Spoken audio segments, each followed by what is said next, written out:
We've seen the stories of young Somali men leaving Minneapolis to fight with Al-Shabaab.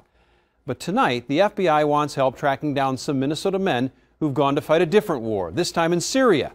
Fox 9's Tom Lydon starts us off tonight. Tom, how many young men are we talking about this time? You know, that is a good question, Randy, and that is exactly what the FBI is trying to figure out. Tonight, the sister of one young man is telling Voice of America her brother and 13 others have joined a terrorist group in Syria. For now, they're fighting the Assad regime. The concern is what happens if and when they come back home more radicalized than ever. The latest recruit is a 20-year-old Somali man who left Minnesota last Thursday, texting his family from Istanbul, Turkey, that he was heading into Syria to fight a holy war against the Assad regime. One of a dozen young men who have left Minnesota in the last couple months, joining an Al-Qaeda affiliate in Syria called Al-Nusra.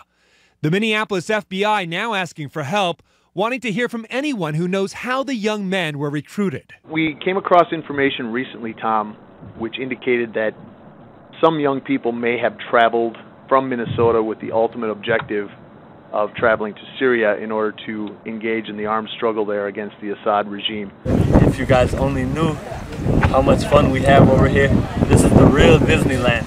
The pitch is almost always the same to join jihad. This is a recent video from another Al-Qaeda affiliate, Al-Shabaab in Somalia, featuring some of the 22 young men who left Minnesota and their families 6 years ago to fight in Somalia, many of them becoming martyrs for the cause. They all have the same mission and they have all the same agenda.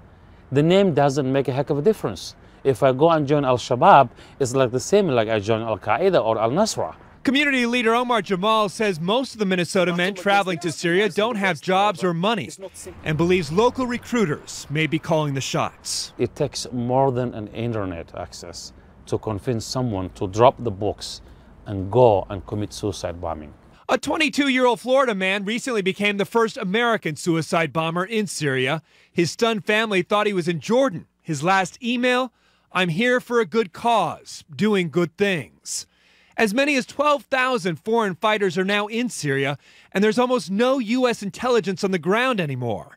Almost no way of telling if the recruits plan on returning to U.S. soil with the same jihadi mission. We have to team up with the FBI to save the children from these crazy people. And if you have information, you can call the FBI at that number right there, 763-569-8020. By the way, that shot of the U of M campus you saw comes from the actual Al-Shabaab recruiting video, along with other scenes from Minneapolis.